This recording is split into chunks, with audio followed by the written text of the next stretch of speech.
when I encourage you, I feel encouraged because the words I said actually gave me courage for myself, but also I saw how it encouraged you and it made me feel good. Welcome to Permission Slips, a space to practice paying attention to your life with self-compassion so you can experience the wholeness, purpose, and joy you were made for. I'm Jillian DeBritz, a life and leadership coach and a recovering perfectionist, learning alongside you how to give myself permission to be human. I'm so glad you're here with me for this conversation with my friend, Sarah Nale. Hey, Sarah.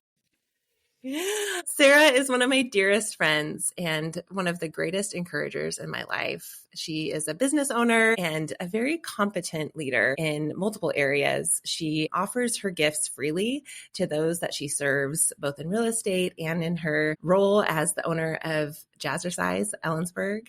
And she finds ways to encourage others wherever she goes, including me. I feel like the luckiest and most generous recipient of her encouragement. So, Sarah, I'm so excited to talk about the role encouragement has, and I'm so grateful. Thanks for saying yes to being here with me. Well, there's no place I'd rather be. But I believe you. Yeah, I know. Being here with you is a gift. And that's what you just said about encouragement and being a business owner.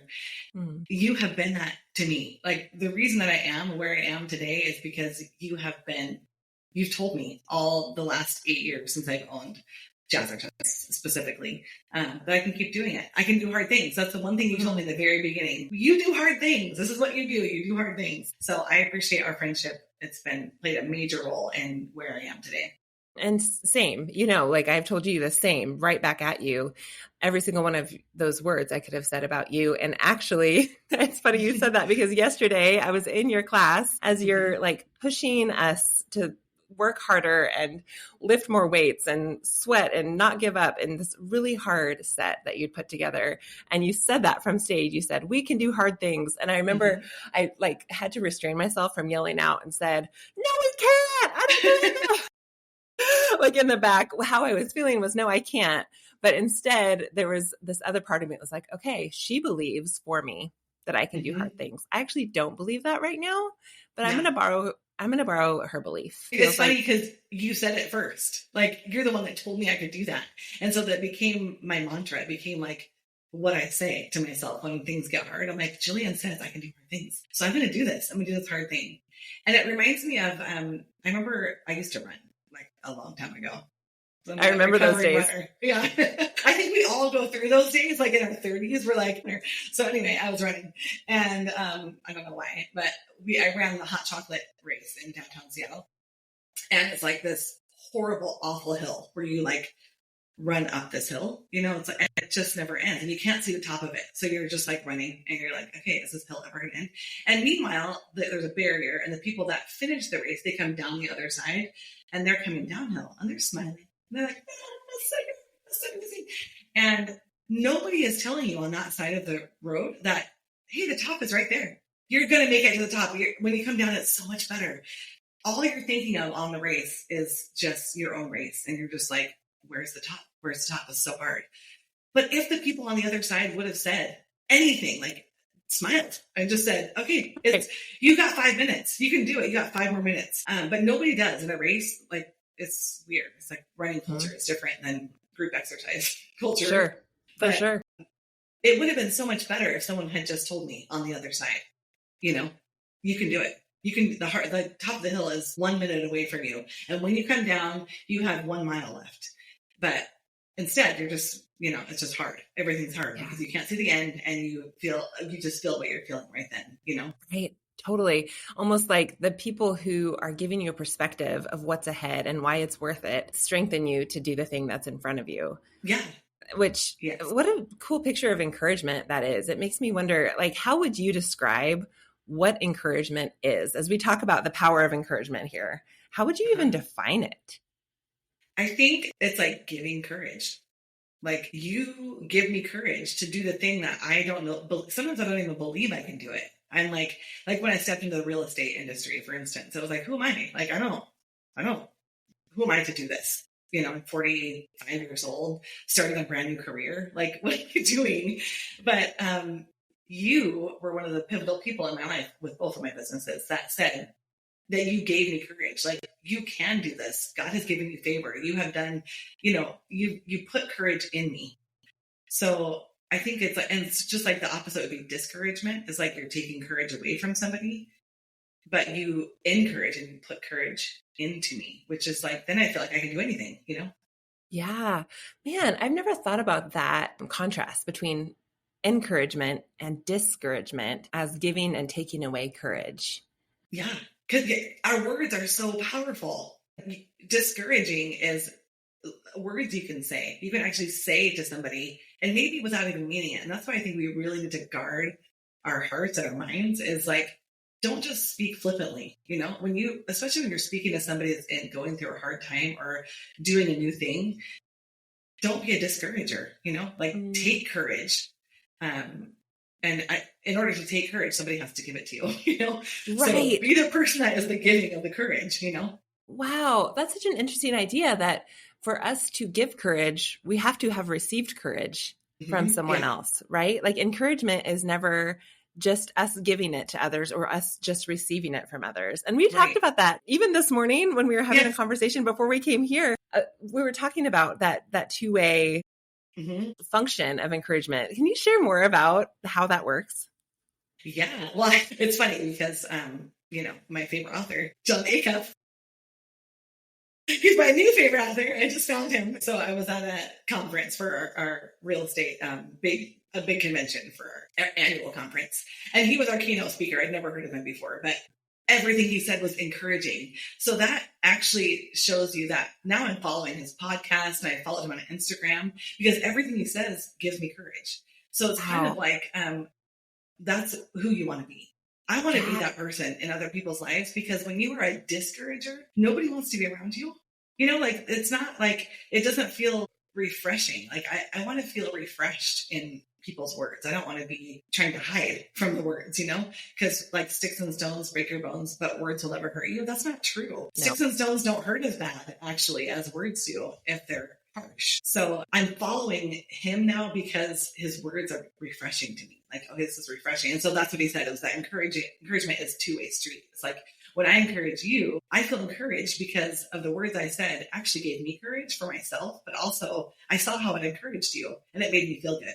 So it's almost like I think he said one time, it's like almost selfish to be an encourager because you also feel encouraged. It's like being a giver, you're giving gifts. Sometimes you give gifts because we like to see that people respond and love their gift. So it's like it's a two-way street, Right. It makes me wonder, because for you and I, we've talked about this so many times. Words come so naturally to you and I, which isn't the case for everyone, right? Like, I'm married to a man who wants to encourage me, but that is not natural for him. Right. And we have other friends who are gifted at, doing things, acts of service for other people, or buying really thoughtful presents, or which I'm not gifted in. That's not my gift. Right. I want to be. Right. Same, but recognizing there are different gifts and all of the gifts are necessary. And you and I both have a gift of encouragement where for me, it is easy to look at you and see all of the beautiful things that I want to call out. Both, we talk about that when you walked in the door this morning when I saw you, I was like, oh my word, you're so beautiful, Sarah. Like it just comes out. Have a good day. Like, it's almost like I have to filter myself sometimes because I don't want to overwhelm people with my words. And that's, a place where I feel insecure often. Yep. And you don't want to feel like you're flattering people. I don't want to feel like I'm giving you fake words and they're not authentic. I want you to know that what I'm saying is authentic. It's not like, I think you're so pretty today and I like your shirt. It's really like, I want to call out what's inside you. And that's what you do so well for me. It's like you call out what's already in there that I don't believe about myself, but you can see. Wow. It's just like, when you see when you walk into your own house, you can't see the dust and, it's like there's dust everywhere and there's like, maybe your toilets aren't super clean. But when someone else comes in your house, sometimes they can see it, that's on the negative side. But that's the discouragement, right? If they call that out. Yeah. But it's like, on the flip side, it's easier to see in somebody else than it is to see yourself. So. And I use that as an example, that kind of physical appearance, just because that just happened this morning. But totally, it's so easy for me to see, Sarah, you are doing so many brave things in your life. You give your time and your energy away to everyone around you selflessly and joyfully. And I even think about Jazzercise, and I don't know how comfortable you are with me saying this, but I'm just going to say it. But the fact that you run a business that's based, it's a ministry. It's something you volunteer to do because you love the value of women coming together, building community, moving their bodies for the sake of joy, getting stronger, having a more holistic view of their beauty and their strength. You want to set them free from body shame and the things that we believe about our bodies that aren't true. Like your vision for your business is so much bigger than making money. And in fact, the business structure, it's just a side note, it's not your fault, but the business structure is not set up for you to make money. And so you don't, like you actually don't take a paycheck, which I don't think people know within that business. So that's, sort of your ministry, which is why you have another business to pay the bills in real estate. But it's easy for me to say, Sarah, look how much you're giving. Look at the value that you're bringing to the women you lead. Every time you get up on stage, you're speaking life. You're reminding us of what's good and beautiful and true. You're telling us that we can do hard things. You're putting courage in our hearts. Like, it's not hard for me to look at you and say those things because I see it. And yet not everyone has that gift of being able to use their words to express what they see. And I guess I'm wondering if you have any thoughts or advice or encouragement for people who want to be encouragers. They want to speak life and give courage to the people around them, but maybe words aren't their natural default setting.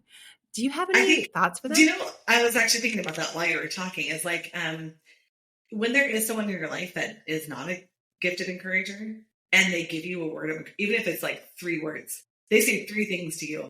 It goes deep. It's like, oh, you think that about me? Like, I know that this took a lot of thought because my husband's also an in-word processor, and he does compliment me all. I mean, he's wonderful. It gives me lots of beautiful words, but some of the words that he says, I know he's thought about them. I know that he's thought, okay, well, what can I do that will, make her whatever. It's not flippant. He doesn't do things flippantly. And you and I have a good friend, same thing, that her words mean so much because when she gives me an encouraging word, it's like, okay, it wasn't like flowery or, whatever, but it was thought out and she really believes what she's saying. Yeah. And also, I think if you don't have the gift of verbally communicating encouragement, sometimes you might have the gift of writing it down. So if you wrote a note to somebody, it's really good practice to be like, okay, this is the things I see in you. And getting a handwritten card in the mail is so fun. Yes. So if you don't feel like you can say it and it's kind of scary to say it to somebody, then write it in a card. Sure. Or even a text message. I agree. Cards are so precious because they're rare. But I have a friend who doesn't feel confident in her ability to use words, but she knows specifically. I was just speaking this last weekend at a women's retreat, and she was there with me and knows how much behind the scenes I've wrestled with different components of speaking. And in this particular weekend, I had asked her for some prayer as I was getting ready, and I was just feeling really insecure, which happens anytime I get on stage. It's like, no matter how confident I am, throughout, or how much I prepared or not, or how much I believe God's going to show up and give me the words I need in the moment, which he always does. There's always a moment, always, where I wonder if I'm going to be okay, or if I'm going to make a fool of myself, or X, Y, or Z, if I have anything of value to offer. And I reached out to her in that moment. And luckily this time it was a short window of spinning. And she wrote me a text message along with saying that she was praying for me and she believed in me, but she wrote me a text message with just a few words. And because I knew that she worked so hard to think of what was true that she believes about me and to put it into writing, it meant more. Like what you just said, it meant more because she had made the effort to do something that doesn't come naturally. So I love that. I love that and what you said about practice. We can practice. The more we practice, the easier it gets. And any skill, right? It's a skill I was just thinking about, like, I'm not a gift giver. I like to give gifts, but it's really hard for me to be intentional, and like, I like to be generous, but finding something that's like fun for somebody that makes me say, I thought of you. This made me think of you. I have to really think about it. It doesn't just come like some people naturally, to just like some friends of ours have a closet full of like things that they give you for later on, And let's just say her name. It's Christy Avey. Let's just say her name. She's so good at giving gifts. Yes. She's so good at it. It's her natural love language. So when she gives me gifts, I know she thought about me all year long. And then sometimes I feel inadequate in giving her a gift because I feel like I think about you all the time. I love you so much, but I bought this a week ago, but I want her to know how much I appreciate and love her. And so I try really hard to go find things that I know she would love, that we've talked about before, that would mean something to her or mean something to her and I's relationship, So I have to practice it. It doesn't come normally to me. So practice encouragement, encouraging words too, because it's just the same. Right. Or service, acts of service. That's a hard one. The people that do acts of service, they are amazing. And they see it. They see like, oh, that needs to be done. I'm going to go do that. So encouragers aren't lazy in knowing that, like, because sometimes we don't do it, but we just don't see it. It doesn't come natural for me to see like, oh, the coffee needs to be made, But if someone told me, can you make the coffee? Oh yeah, I would love it because I know that coffee will make people happy, I want that to happen. And I think that is the whole, in all of those gifts, it is, you're trying to bless somebody. In every single one of those gifts, you want somebody else on the receiving end to be blessed. But each gift looks so different. And so we can walk in those different gifts, but there are some that we are definitely in from God. I believe God gave us those gifts to do naturally. Yeah, totally. And it's so easy to start to feel insecure when we don't have someone else's gifts, right? Or it's easy to compare like, oh, well, I can't do this, so I must not be X, Y, or Z. And I think about what you just said about practicing, and I still do feel insecure, especially with friends who are gifted with giving gifts, for example. I've put more pressure on myself to give an even more special, thoughtful gift to those people at times. And then I remember that they know how hard it is for me. They know, because we've talked about it. When we have those vulnerable conversations and we're honest about what we're feeling on the inside and saying, I say out loud, I really want to honor you. I really want to make you feel loved, but this is hard for me and I don't know how to do it. Yeah. They know that any offering, anything that I give comes from a heart of wanting to love them. And they're so gracious, right? They're so, when people know how hard something is for me, they're that much more kind and compassionate in receiving it. And I guess I'm just wondering, like, how do we wrestle with that insecurity? I'm thinking about people who, again, words don't come naturally to them. And it can feel really vulnerable to offer someone words, especially someone who is more naturally inclined to give encouragement. It can be really vulnerable to try, knowing that it's not something you feel confident in. So I'm wondering, how would you encourage someone to work through that insecurity or the questions or kind of vulnerability that comes up when you're doing something that's not natural for you? I think it'd be like be around encouraging people. So you can figure out the language, like what encourages people? What are the things I need to say? It's just not fakely, but it's just like, I was thinking about when I learned to pray, like all my life until I was like almost 30, I didn't know that I could pray out loud. I was just always praying in my head. And then I remember one time somebody asked me, will you pray for this group? And I was like, what do you mean I have to pray in front of a group of people? What do you, and it was probably like the weirdest prayer. It was like 5 words or something, I didn't know what to say. I had no idea. But then I surrounded myself with women that pray and I learned how to pray. It was like, now my life is so different because I know the language of prayer and I know that God is a person I can talk to. And it's not like just this, entity out there that is this personal relationship. But I wouldn't have known that if I didn't get around people that do it. So it's like, I think like being at Jazzercise, for instance, being on the dance floor, being on stage and looking at the people in the room, just their facial expressions. And sometimes when they say, woo, whatever, there's a couple women that never say woo. And then sometimes I'll be like, hey, Pam, say woo. And one time Pam did. And she's like, woo. And I was like, okay, see, sometimes it's just, you just have to start. You have to start it. Like, I'm gonna be a wooer. And I think that part of it is like that whole mind frame is telling yourself, no, I don't know how to encourage people. I'm not an encourager. But what if we told ourselves that we were? What if I said, I am a prayer? That's what I do. I get in groups of people and I pray my heart out. And instead of saying, oh, I'm so scared to pray, I don't know what to do. Instead of we told ourselves that new soundtrack of another John Acuff, throwback. If we told ourselves I am this, and not lying to yourself, saying I am this thing that I'm not, but saying to yourself, when I pray, I give other people courage. Or when I say these words, people feel this way. Instead of, I'm so dumb and all the words I say are stupid, or whatever we say to ourselves, because we say a lot of lies to ourselves. And side note, Jillian Fritz is a really good gift giver because for my birthday this year, I was at my Remax conference listening to John Acuff, and I had these cool earrings that she gave me for a Christmas gift a couple of years ago. And they're my favorite earrings. I love them so much.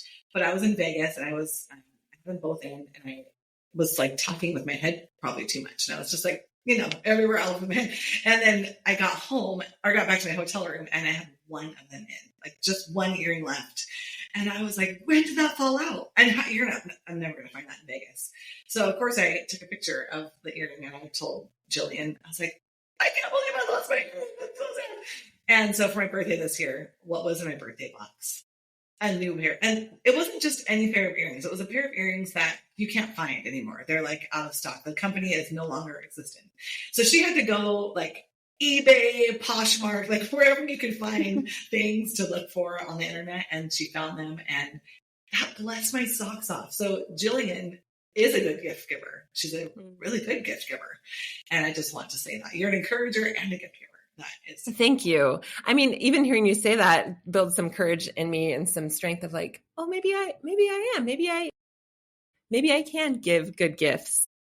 But it took a lot of work, and it gave me such joy to do that work. But I had to think really hard about how to do something that does not come naturally to me. And now I do feel more confident that the next time I have a gift to give, I can listen to someone and what matters to them and give a gift based on what I've heard them say. But I think the other thing is I actually feel okay about not being a naturally good gift giver because I know that I can write a really great card. Yes, you can. That is true. If I lean into my strength and the thing that I know that God has given me as a gift to bless others and to love others with that gift of my words, telling them what I see in them, then it takes some of the pressure off to be all the things. Like I'm not going to always be a good gift giver.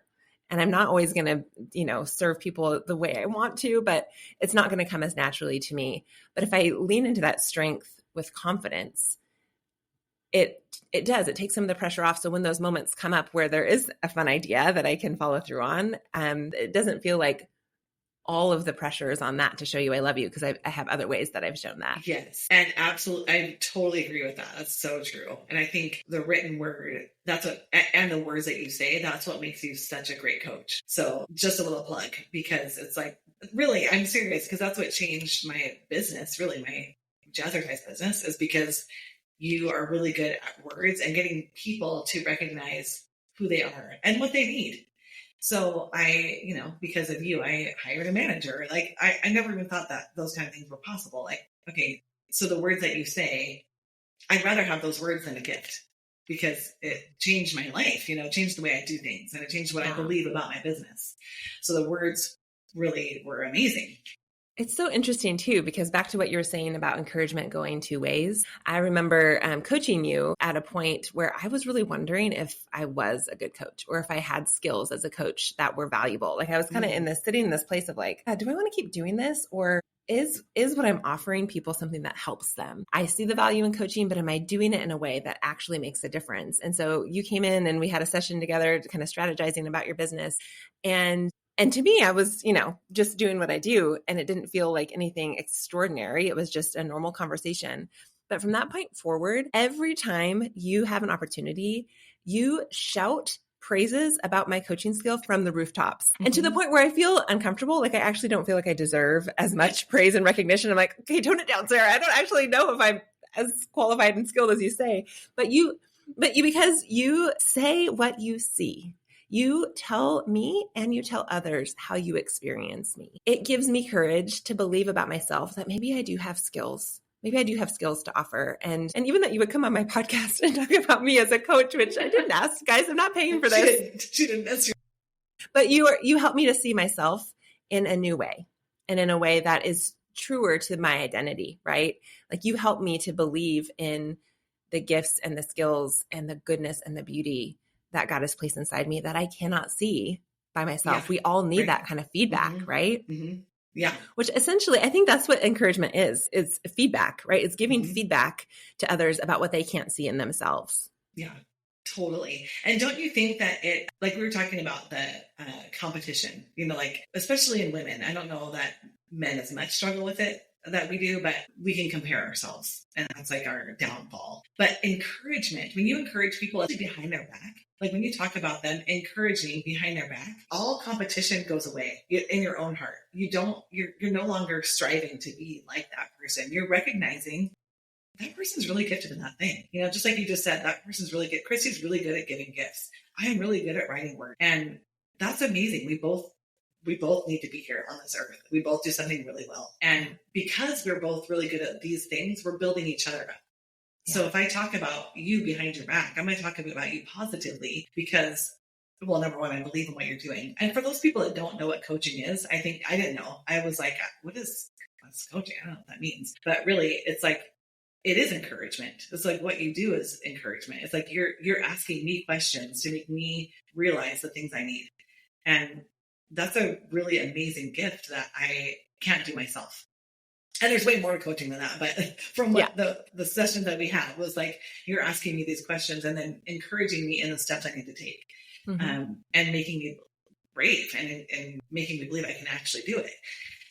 Where I can have a business, where I can actually be a businesswoman, not just someone sitting here and not knowing what I'm doing, actually be a businesswoman. I can do that. Right. But I think that whole encouragement process really breaks down the barrier and the walls of competition and comparison between people. I love that you said that. So much of what you just said is resonating with me. And the reality that no matter who we are, we all need people reminding us who we are. We all need people giving us courage to be ourselves in the world because none of us is brave enough to be a business owner, to be a parent, to be a friend, to do something new and scary, to keep growing, to keep going through hard seasons. None of us is brave enough to live this life alone. We cannot flourish alone. And so we all need people giving us courage, giving us feedback that helps us keep going. And then what you said about talking about people behind their back or even in our own minds. Yeah. Yes. In our own minds. I heard someone once talk about wanting to keep people safe in their own minds. I want to be someone who keeps people safe in my mind and how I think about them. And that is something I've had to work really hard at. I'm still working really hard at it because I think, especially as women, we go to this default place of judgment and criticism of other people really easily. Okay. I say I can speak for myself, right? Mm-hmm. I think it's, which comes from my own insecurities, right? Like I judge others about the things I worry they're going to judge me about. Yes. And so it's this constant like, okay, is that person better than me in this way? Oh, I'm better. Okay, I'm okay. Oh, I'm worse. Okay, I better work harder. Like it's this really sick, unhealthy, unhelpful cycle. And so that's where gossip comes from too, really quick. It's like when you're gossiping and breaking somebody down, it's because you want to have a relationship with this person that you're talking to that's higher than this person. Which is like, it is gross. Like what you just said, it's just disgusting. Yeah. Like, why would we do that? The opposite of that being to keep people safe in our minds reminds me of this experience that I had recently where I was in a group of women who were all gifted and all competent. And I was wondering, what do I bring to this room? Like, am I even needed? I don't know that I am. Why am I here? And I started to find myself like kind of pulling back and withdrawing and even feeling a little bit like that person does that better. Okay, fine. It's that insecurity starts to creep in and self-protect a little bit. And I caught myself and I was like, no, this is not how I want to show up. This is not how I want to hold other people in my mind and in my heart. Yeah. God, help me to love people the way you do. Help me to see what you see. I want your eyes to walk in the room and see people the way you do. And I started to work, and that isn't like a magic formula that all of a sudden you love everyone and it's easy, but it helped turn my attention to the reality that I have a choice about how I think about people. Yeah. And I started to look at the people in the room that I was with on this team. And it was like, for some people, it took a lot of like mental effort, but I started to think about what can I say that's true, that I believe, that's not empty flattery, but that's true and honest and authentic, that I can say to this person that is good and beautiful and valuable that they're bringing.